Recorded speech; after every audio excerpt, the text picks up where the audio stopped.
जर अर्थविधेयक असेल तर काय होतं बघूया आपण.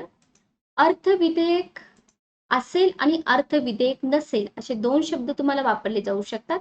जर अर्थविधेयक नसेल तर राज्य विधिमंडळाच्या विचारार्थ परत पाठवू शकतो. पण राज्य विधिमंडळाने काही दुरुस्त्या करून किंवा न करता विधेयक परत संमत केलं तर राज्यपालांना मान्यता द्यावीच लागते. हे तर आपल्याला माहिती, बरोबर. आणि राष्ट्रपतींच्या विचारार्थ विधेयक राखून ठेवू शकतो. हा झाला आपला शेवटचा मुद्दा, की जर राज्याच्या उच्च न्यायालयाचे स्थान धोक्यात आणणार एखादं विधेयक आहे तर ते विधेयक राखून ठेवणं कंपल्सरीच असतं, म्हणजे त्यांना ठेवावंच लागतं राष्ट्रपतींच्या विचारासाठी. ठीक आहे. आणि याच्या व्यतिरिक्त विधेयकाचं स्वरूप जर खालील प्रकारचं असेल तरी सुद्धा राज्यपाल ते राखून ठेवू शकतो. म्हणजे घटनेतील तरतुदीच्या विरुद्ध घटनाबाह्य स्वरूपाचं एखादं विधेयक आहे, मार्गदर्शक तत्वांच्या विरोधी विधेयक आहे, व्यापक हिताच्या विरोधी आहे, राष्ट्राच्या दृष्टीने गंभीर महत्वाच्या विषयाबाबत आहे, आणि जे आपल्याला एक्झाम मध्ये विचारले अंतर्गत मालमत्ता सक्तीने अधिग्रहण करण्यासंबंधी असेल. म्हणजे तुमच्या लक्षात येते हा जो क्वेश्चन विचारलाय हा क्वेश्चन तुम्हाला किती युनिक क्वेश्चन आहे, बरोबर. तर या सगळ्यामधून तुम्हाला हे तर माहिती, हा क्वेश्चन तुमचा इलिमिनेशन मेथडनी सॉल्व्ह होऊ शकत होता. हा क्वेश्चन तुमचा इलिमिनेशन मेथडनी सॉल्व्ह होऊ शकत होता. इथं नाहीत दिलंय. आता हे आर्टिकल 31A सक्तीने खाजगी मालमत्ता संपादन एवढं डिटेलमध्ये खूप कमी विद्यार्थी वाचतात, लक्षात घ्या. पण तुम्हाला हे दोन सेंटेन्स जरी आले असते ना तरी पण तुम्ही 371(2) मध्ये अडकू शकत होतात. म्हणजे तुम्हाला हा क्वेश्चन सॉल्व्ह करण्यासाठी अशा प्रकारचं स्टडी मटेरियल बघा. राज्यसेवा मुख्य परीक्षा पेपर दुसरा हे जे पुस्तक आहे भारतीय राज्यघटना राजकारण, पेज नंबर 244 246 आणि एम लक्ष्मीकांत मराठी अनुवाद पृष्ठ क्रमांक 304. आपण इथपर्यंत वाचतो, हे 4 पॉइंट स्किप करायचे नाहीत, की कोणकोणत्या कंडिशन मध्ये राज्यपाल विधेयक राखून ठेवू शकतात. हे तर कॉमन आहे, हे सगळ्यांना येईल. पण आयोगाने तुम्हाला हा पॉइंट विचारला, 31A अंतर्गत मालमत्तेचं सक्तीने अधिग्रहण करणं. Okay, clear. चला पुढचा क्वेश्चन आपण घेऊया. पुढचा क्वेश्चन आहे 5 नंबरचा. कोणती बाब जुळत नाही असं तुम्हाला विचारलं. 11 डिसेंबर 1946, 29 ऑगस्ट 1947, 26 नोव्हेंबर 1949, 24 जानेवारी 1950. जो आपला पहिला टॉपिक आहे ना घटनेची निर्मिती, तिथून तुम्हाला क्वेश्चन आहे. उद्दिष्टांचा ठराव पाठीमागच आपण बघितलं. 24 जानेवारी 1950 संविधान सभेच्या सदस्यांनी अंतिमतः संविधानावर स्वाक्षऱ्या केल्या. किती सदस्यांनी केल्या पाठीमाग आपण बघितलंय. 26 नोव्हेंबर 1949 भारतीय जनतेने संविधान स्वीकृत आणि अधिनियमित करून स्वतः प्रत अर्पण केली. याच्यावरती पण तुमचा सेपरेट क्वेश्चन राहतो. मसुदा समितीची स्थापना तुम्हाला विचारली जाते. इवन तुम्हाला मसुदा समितीचे सदस्य सुद्धा विचारले जातात. अध्यक्ष कोण होते, मग 7 सदस्य होते का, मग इतर 6 सदस्य कोण होते, आणि तुम्हाला इथं संविधान उद्दिष्टांचा ठराव जो आहे तो चुकीची डेट इथं दिलेली आहे, त्याच्यामुळे ही बाब जुळत नाही. हे सगळं आपण पहिला क्वेश्चन एक्सप्लेन करताना एक्सप्लेन केलेलं आहे, त्याच्यामुळे आपण डायरेक्ट पुढचा क्वेश्चन घेतोय. ठीक आहे. तर हे सगळं कंटेंट तुम्हाला एम लक्ष्मीकांत सरांच्या बुक मध्ये मिळून जाईल किंवा पेपर दुसऱ्यामध्ये पण मिळून जाईल, मराठी एडिशन मध्ये. ओके, पुढचा क्वेश्चन बघा. राज्य विधिमंडळाने संमत केलेले विधेयक राज्यपाल राष्ट्रपतीच्या विचारार्थ राखून ठेवू शकतात. बघा पाठीमागं पण तुम्हाला याच कंटेंट वरती क्वेश्चन होता, आता पण तुम्हाला थोडासा वेगळा क्वेश्चन आहे.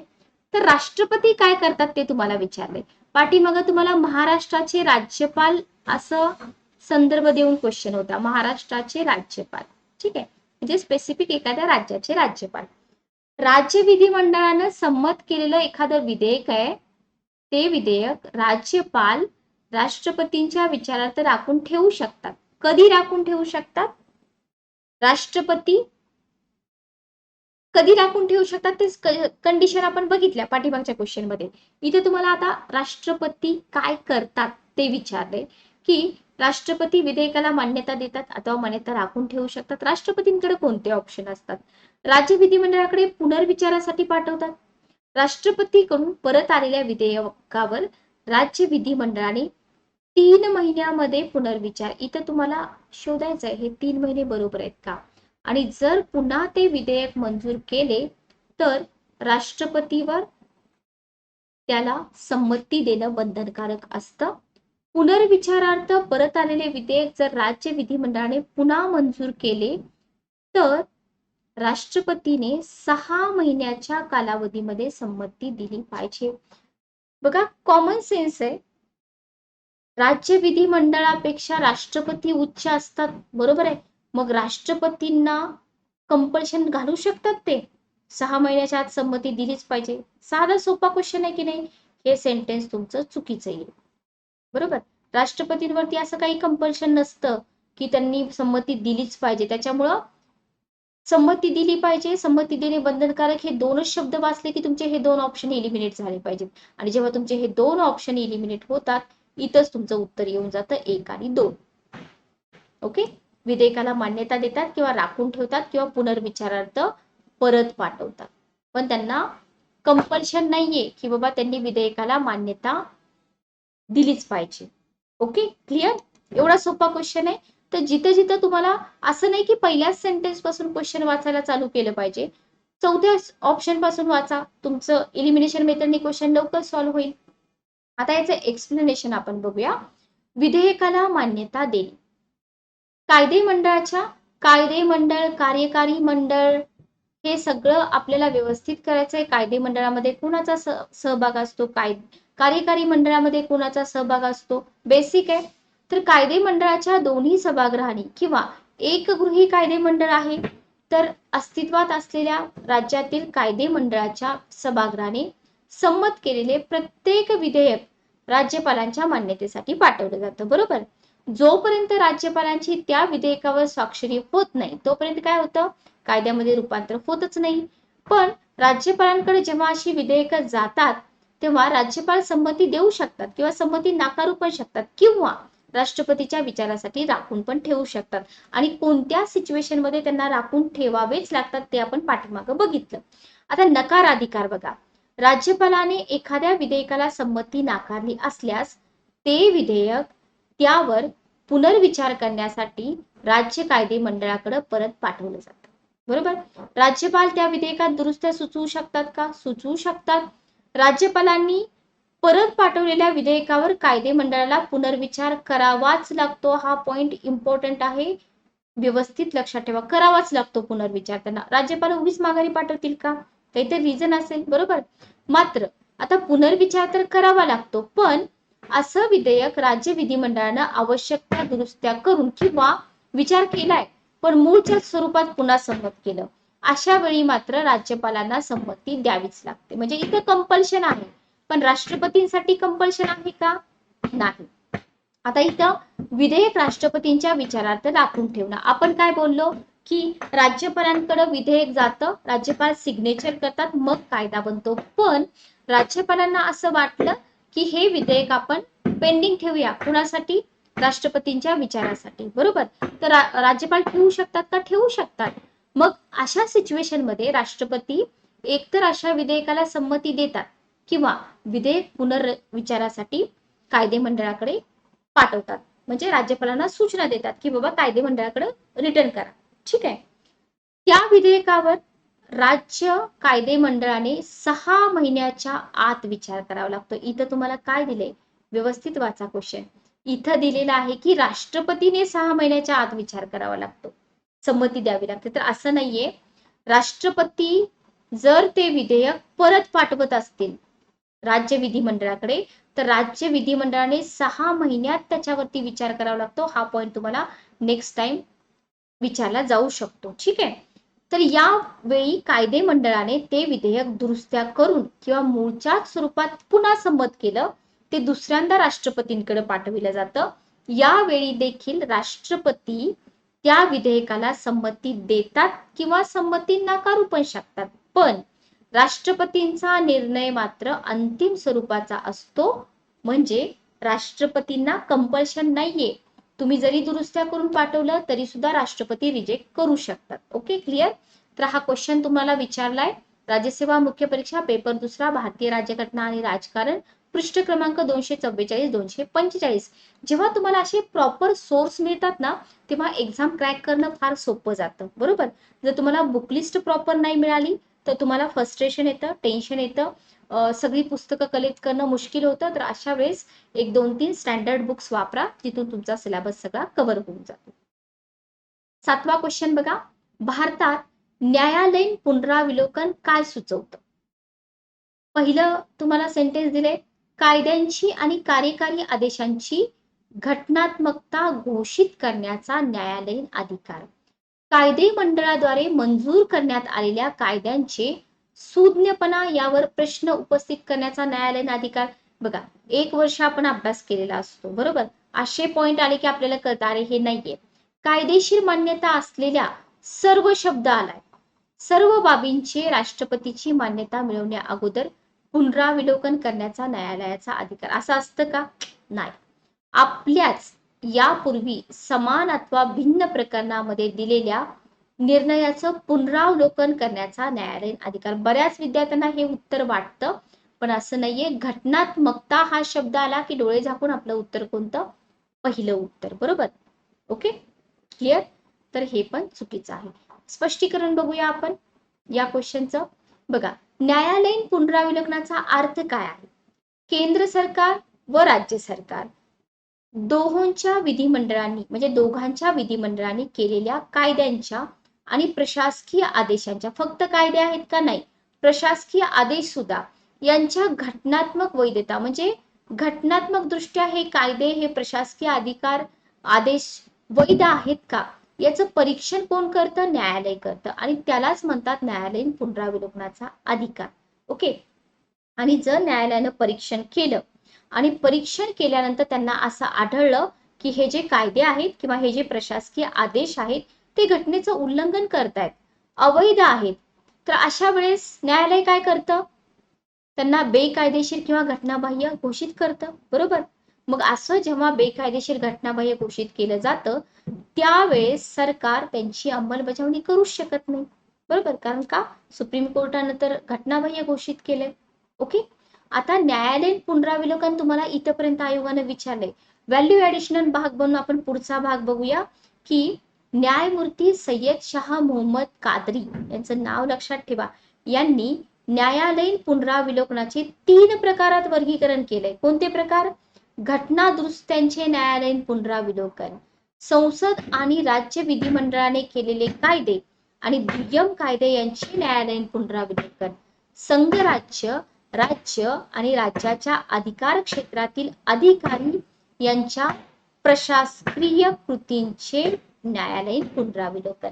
आतापर्यंत या कंटेंट वरती आयोगाने क्वेश्चन विचारलेला नाही, पुढे जाऊन विचारला जाऊ शकतो. ठीक आहे, क्लिअर. बघा, सर्वोच्च न्यायालयाने अनेक खटल्यामध्ये न्यायालयीन पुनरावलोकनाच्या अधिकाराचा वापर केलाय. आता तुम्हाला आतापर्यंत काय केलं आयोगाने? फक्त न्यायालयीन पुनरावलोकनाची व्याख्या विचारली किंवा न्यायालयीन पुनरावलोकन काय असतं ते विचारलं. मे बी पुढच्या पेपरमध्ये तुम्हाला त्याचं वर्गीकरण विचारतील किंवा कोणी केलं असं विचारतील. तिसरा पॉइंट तुम्हाला खालीलपैकी कोणत्या खटल्यामध्ये न्यायालयीन पुनरावलोकनाच्या अधिकाराचा वापर केलाय असं विचारलं जाऊ शकतं. तेव्हा आपल्याला नवीनच वाटतं सगळं, अरे हे कसं आयोगाने विचारलं, आपण तर फक्त न्यायालयीन पुनरावलोकनाची व्याख्या केली. तर पुढच्या पेपरमध्ये आणखी एक्स्ट्रा भाग तुम्हाला विचारला जाऊ शकतो. ठीक आहे. तर कोणते खटले आहेत की ज्या खटल्यामध्ये न्यायालयीन पुनरावलोकनाच्या अधिकाराचा वापर केलाय? गोलकनाथ खटला, बँक राष्ट्रीयकरण खटला आहे, संस्थानिकांचे तनखे रद्द करणारा खटला आहे, केशवानंद भारती खटला आहे, मिनर्वा मिल्स खटला आहे. आता असं जेव्हा कंटेंट आपण वाचतो तेव्हा ते खटले कधीचे आहेत ते सुद्धा वाचा. जोड्या लावामध्ये क्वेश्चन येतात किंवा थेरॉटिकल क्वेश्चन मध्ये आपल्याला एरर टाकू शकतात. गोलकनाथ खटला 67चा, राष्ट्रीयकरण खटला 70, संस्थानिक तनखे खटला 71, एका सिक्वेन्सनं दिलं इथं. भारती खटला 73 आणि मिनर्वा मिल्स खटला 1980. तर या खटल्यांमध्ये सुप्रीम कोर्टाने न्यायालयीन पुनरावलोकनाच्या अधिकाराचा वापर केलेला आहे. सन 2015 मध्ये एससीने न्यायालयीन पुनरावलोकनाच्या आपल्या अधिकाराचा वापर करून 99वी घटना दुरुस्ती अधिनियम, व्हेरी इम्पॉर्टंट, लक्षात ठेवा, राष्ट्रीय न्यायिक नियुक्ती आयोग, हे सगळ्यांना माहित आहे. कोलॅजियम पद्धती आणि राष्ट्रीय न्यायिक नियुक्ती आयोग जवळजवळ सोपा भाग आहे. तर हे दोन्ही कायदे घटनाबाह्य व्यर्थ आणि अवैध ठरले, व्यर्थ आहेत असं म्हटलं डायरेक्ट. ठीक आहे. तर जर तुम्हाला विचारलं की आता रिसेंट मध्ये न्यायालयानं, सुप्रीम कोर्टानं न्यायालयीन पुनरावलोकनाच्या अधिकाराचा वापर कोणत्या घटना दुरुस्ती अधिनियमादरम्यान केला, तर तुम्हाला उत्तर आलं पाहिजे 99वी घटना दुरुस्ती 2014. ठीक आहे. तर अशा प्रकारचं जे तुम्ही वाचताय ते अशा प्रकारे फिरवून तुम्हाला विचारलं जाऊ शकतं. हे सगळं कंटेंट तुम्हाला मिळतंय इंडियन पॉलिटी, एम लक्ष्मीकांत, के सागर पब्लिकेशन, 17वी प्रिंटिंग, रिप्रिंटिंग सॉरी, आणि पृष्ठ क्रमांक 287. सगळं रेडी मटेरियल आहे, फक्त आपल्याला अभ्यास करायचा आहे. Okay, clear. चला पुढचा क्वेश्चन आपण बघूया. खालील विधानापैकी कोणते विधान कोणती विधाने भारतीय राज्यघटनेत तरतूद म्हणून समाविष्ट केलेली आहेत? खालील विधानापैकी कोणते विधान विधाने भारतीय राज्यघटनेत तरतूद म्हणून समाविष्ट केलेली आहेत? पहिलं सेंटेन्स, राज्याचा राज्यपाल म्हणून नियुक्त होणारी व्यक्ती ही भारतीय संघराज्यातील इतर दुसऱ्या राज्याची रहिवासी असली पाहिजे. सोपा क्वेश्चन आहे. असं तर कुठंच नाहीये राज्यघटनेमध्ये तरतूद म्हणून, ही तर एक प्रथा आहे. बरोबर, ही तर एक प्रथा आहे, म्हणजे हे येईल का? नाही, हे राज्यघटनेमध्ये नाहीये.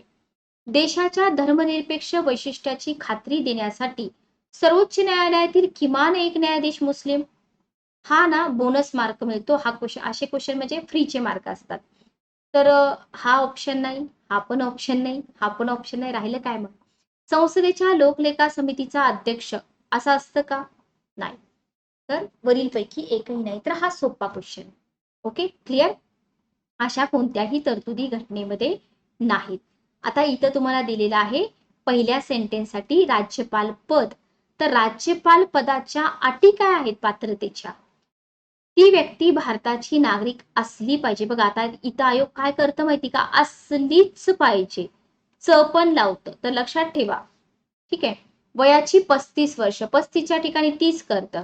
तर तुम्ही सुप्रीम कोर्टाचे सरन्यायाधीश, हायकोर्टाचे न्यायाधीश, केंद्रीय लोकसेवा आयोगाचे अध्यक्ष, राज्य लोकसेवा आयोगाचे अध्यक्ष, निवडणूक आयुक्त, माहिती आयोगाचे अध्यक्ष, सगळ्यांचं तुम्ही एज लिमिटेशन बघून घ्या, जेणेकरून आपल्याला कन्फ्युजन होणार नाही. तर राज्यपालांना संसदेच्या कोणत्याही सभागृहाचे किंवा राज्याच्या कायदे मंडळाचं सभासद राहता येतं का? नाही. संसदेच्या हे सेंटरचे प्रतिनिधी असतात, पण सभासद नसतात. कोणत्याही सभागृहाचं किंवा राज्याच्या कायदे मंडळाचे पण नसतात. अशा सभासदाची राज्यपाल म्हणून नियुक्ती केली जाऊ शकते. पण समजा तुम्ही म्हणाल की मॅडम, समजा एखादे पर्सन सभासद आहेत आणि त्यांची नियुक्ती झाली राज्यपाल म्हणून, मग काय होतं? सिंपल आहे, अधिकार पद ग्रहण केलं त्यांनी, राज्यपालांचं पद ग्रहण केलं. ग्रहण केल्यानंतर कायदे मंडळाच्या सदस्यत्वाचा लगेच त्याग करावा लागतो. बरोबर, ओके, लगेच त्याग करावा लागतो. तसेच त्यांना कोणतंही लाभाचं किंवा प्राप्तीचं पद धारण करता येत नाही. सिंपल आहे, अवघड काहीच नाहीये. फक्त तुम्हाला इथं 35 वर्ष लक्षात ठेवायचंय. आणि जर ते एखाद्या सभागृहाचे सदस्य असतील तर त्यांची राज्यपाल म्हणून निवड झाल्यानंतर त्यांना त्या सदस्यत्वाचा त्याग करावा लागतो. Okay, clear. न्यायाधीशांची नियुक्ती, इथं तुम्हाला सेकंड सेंटेन्स का चुकीचं आहे ते सांगितलंय. तर सर्वोच्च न्यायालयातील न्यायाधीशांची नियुक्ती कोण करतात? राष्ट्रपती करतात. तथापि नियुक्ती करण्यापूर्वी राष्ट्रपती काय करतात? सुप्रीम कोर्टाच्या मुख्य न्यायाधीशाशी विचारविनिमय करतात. आवश्यकतेनुसार इतर व्यक्तींशी पण करतात. असे पॉइंट विचारले जाऊ शकतात बरं का एक्झाम मध्ये, की फक्त मुख्य न्यायाधीशाशीच विचार विनिमय करतात का? नाही, इतर जर त्यांना आवश्यकता वाटली तर इतर व्यक्तींशी पण विचार विनिमय करतात. सर्वोच्च न्यायालयाचा न्यायाधीश म्हणून नियुक्ती होण्यासाठी पात्रता काय आहे? इम्पॉर्टंट आहे, याला IMP करा. तर भारताची नागरिक असली पाहिजे, असलीच पाहिजे. पाठीमागं पण मी तुम्हाला सांगितले.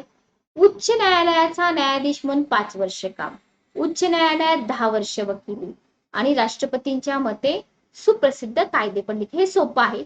तरी पण विद्यार्थ्यांना एक्झाम मध्ये कन्फ्युजन होतं की 5 वर्ष न्यायाधीश 10 वर्ष वकील, याच्यामध्ये विद्यार्थी कन्फ्युज होतात. तर कन्फ्युज होऊ नका, सिंपल आणि छोटे छोटे पॉइंट्स आहेत.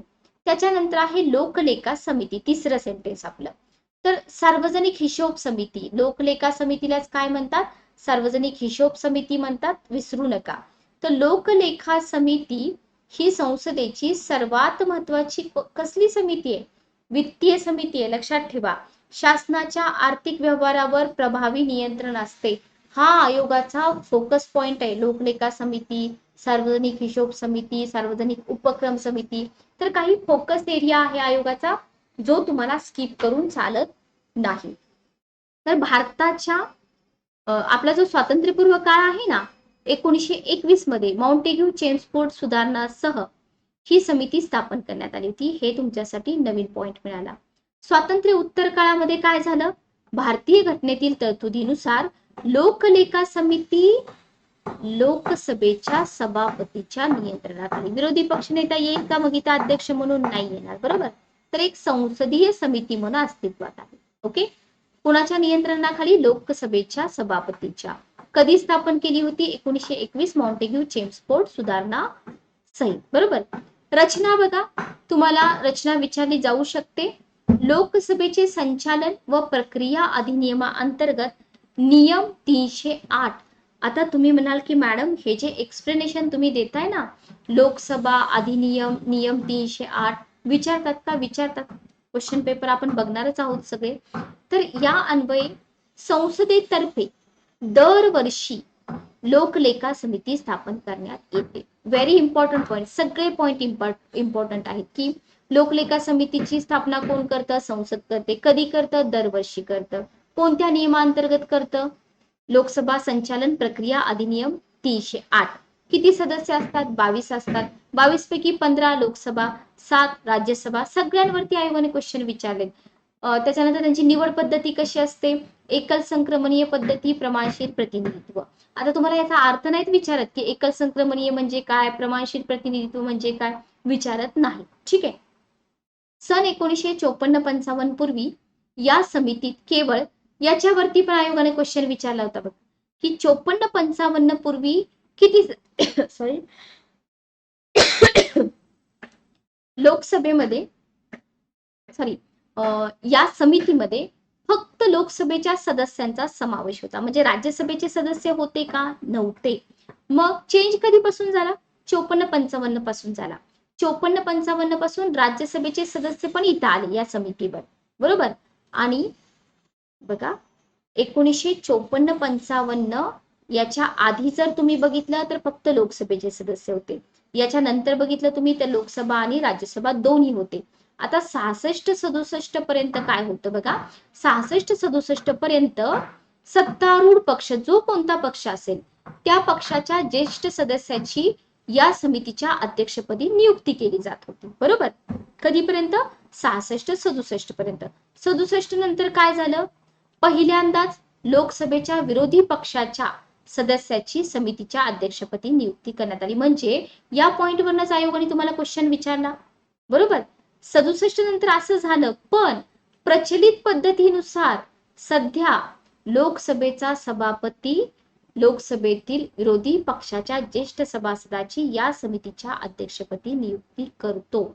लोकसभेतील विरोधी पक्षाच्या ज्येष्ठ सभासदाची. इथं बघा, इथं तुम्हाला काय दिले? इथं तुम्हाला दिलेला आहे की संसदेच्या लोकलेखा समितीचा अध्यक्ष हा विरोधी पक्षाचा असला पाहिजे. तिसरं सेंटेन्स व्यवस्थित वाचा. तर ह्या तरतुदी राज्यघटनेत आहेत का? आहेत, नंतर झालेल्या आहेत ना या सगळ्या तरतुदी, बरोबर. राज्यघटनेमध्ये नाहीत, नंतर झालेल्या आहेत. आपण बघतो ना हे कधी झालंय? 67 नंतर झालेलं आहे. Okay, clear. म्हणजे मूळ घटनेमध्ये हे सगळं आहे का? नाही. ओके. भारताचे महालेखापाल लोकलेखा समितीचे, याच्यावरती क्वेश्चन विचारलाय की लोकलेखा समितीचे मित्र, तत्वज्ञ, मार्गदर्शक आणि तांत्रिक सहकार्य करणारे पर्सन कोण? तर ते असतात महालेखापाल. म्हणजे कंटेंट तर सगळं ओळखीचं वाटतंय, बरोबर, सगळं वाचलेलं असतं, तरी पण क्वेश्चन चुकतात. का चुकतात? तर आपण स्टँडर्ड मटेरियल वाचत नाही म्हणून चुकतात. ठीक आहे, कारण का हे सगळे चेंजेस 67 नंतर झालेत. 67 नंतर झालेत म्हणजे मूळ घटनेमध्ये नव्हते. हे सगळं तुम्हाला मिळतं राज्यसेवा मुख्य परीक्षा पेपर दुसरा, भारतीय राज्यघटना आणि राजकारण, केसागर पब्लिकेशन, पृष्ठ क्रमांक 242 192. दुसरा संदर्भ पण तुम्हाला इथं दिलेला आहे, भारतीय राज्यघटना मुद्देनिहाय, तक्तेनिहाय, निवडक आणि महत्वाचे, विनायक घायाळ सरांचं पुस्तक आहे, पेज नंबर 110. Okay, clear. पुढच्या क्वेश्चन कडे वळूया. 9 नंबरचा क्वेश्चन बघा. नुकताच ओडिशा विधानसभेचे विधान परिषद निर्माण करण्याबाबत ठराव मंजूर केला. करंट अफेअर्स मधून क्वेश्चन आहे असं तुम्ही म्हणू शकता. सध्या 5 राज्यांना विधान परिषद आहे. केरळ आणि गुजरातमध्ये विधान परिषद निर्माण करण्यासंबंधीचे प्रस्ताव प्रलंबित आहेत. विधान परिषदेचे 1/12 सदस्य नोंदणीकृत पदवीधरांकडून निवडले जातात. तेच पॉइंट्स आहेत, तरी पण आपण चुकतोय. इथं तुम्हाला विचारलंय विधाने बरोबर कोणती, तर ओडिशा विधान परिषदेबद्दल न्यूज मध्ये होतं, पहिलं सेंटेन्स बरोबर आहे, म्हणजे हे 2 ऑप्शन तुमचे गेले. सध्या 5 राज्यांना आहे का? नाही, हे सेंटेन्स चुकलं, म्हणजे हा ऑप्शन गेला. विधान परिषदेचे 1/12 हे बरोबर आहे, हे सगळ्यांनाच येतं. त्याच्यामुळं मे बी काही विद्यार्थ्यांनी चौथ्यावरून सुद्धा उत्तर काढलं असेल, तर येतात उत्तर, इलिमिनेशन मेथडनी फटाफट उत्तर येऊन जातात. भले तुम्हाला माहित नाही की कोणत्या राज्यांमध्ये विधान परिषद निर्माण करण्याचा प्रस्ताव प्रलंबित आहे. जर तुम्हाला पहिलं सेंटेन्स आणि चौथं सेंटेन्स माहित असेल ना, उत्तर येऊन जातं तुमचं. म्हणजे बरेच क्वेश्चन तुमचे इलिमिनेशन मेथडनी सॉल्व्ह होऊन जातात. आता आपण याच्याबद्दल एक्सप्लेनेशन बघूया. विधान परिषद राज्य कायदे मंडळाचं वरिष्ठ सभागृह आहे, हे आपल्याला माहिती आहे. सगळीकडेच आहे का? सगळ्याच राज्यात आहे? नाही. ज्या राज्यांमध्ये आहे त्यांना द्विगृही म्हणतात, बरोबर. घटनेच्या कलम 168 आर्टिकल आपल्याला माहित पाहिजे. आता तुम्हाला काय विचारलं, 5 राज्यात म्हटलं तर 6 राज्यांमध्ये आहे, पण कोणत्या कलमानुसार आहे हे तुम्हाला पुढे जाऊन विचारलं जाऊ शकतं की 168 अन्वये. बिहार, कर्नाटक, महाराष्ट्र, यूपी, आंध्र, तेलंगणा हे पण मुलांना माहित नसतं, कन्फ्युज होतात मुलं. ठीक आहे, 6 राज्यांमध्ये आहे, बाकीच्या राज्यांमध्ये फक्त विधानसभा. ओके, आता इथं तुम्हाला दिले 2 एप्रिल 2007 आंध्र प्रदेश नव्याने विधान परिषद अस्तित्वात आली. याला IMP करा, येऊ शकतं एक्झाम मध्ये. 2014 स्वतंत्र तेलंगणाची निर्मिती, 2015 तेलंगणा विधान परिषद अस्तित्वात, याला आपण IMP करा. ठीक आहे, तर एवढंच कंटेंट आहे. राज्यसेवा मुख्य परीक्षा पेपर दुसरा, भारतीय राज्यघटना आणि राजकारण, केसागर पब्लिकेशन, पेज नंबर 272 273. तर हे 2 एप्रिल 2007 2014 लक्षात ठेवा, जे करंट अफेअर्स मधून मुद्दे तुम्हाला आयोगाकडून विचारले जातात. ठीक आहे, पुढचा क्वेश्चन बघा. 10 नंबरचा क्वेश्चन तुम्हाला दिलेला आहे. खालीलपैकी कोणते ऑब्लिक कोणती विधाने ऑब्लिक विधान चुकीचे आहेत? पहिलं सेंटेन्स बघा, लोकसभेत अविश्वास ठराव कोणत्या कारणावर आधारित आहे हे स्पष्ट करावे लागते. लोकसभेत अविश्वास ठराव दाखल करून घेण्यासंबंधीची पद्धती लोकसभेच्या, बघा मी तुम्हाला आत्ताच बोलले होते की लोकसभेचे नियम तुम्हाला विचारले जातात, म्हणून आपल्याला हे सगळे एक्सप्लेनेशन इम्पॉर्टंट आहे, पुस्तकं इम्पॉर्टंट आहेत. लक्षात आलं? मग जे विद्यार्थी लोकसभा नियम वाचतच नाहीत त्यांना पेपर कसा सॉल्व्ह होईल, म्हणजे अशा प्रकारचे क्वेश्चन कसे सॉल्व्ह होतील, बरोबर.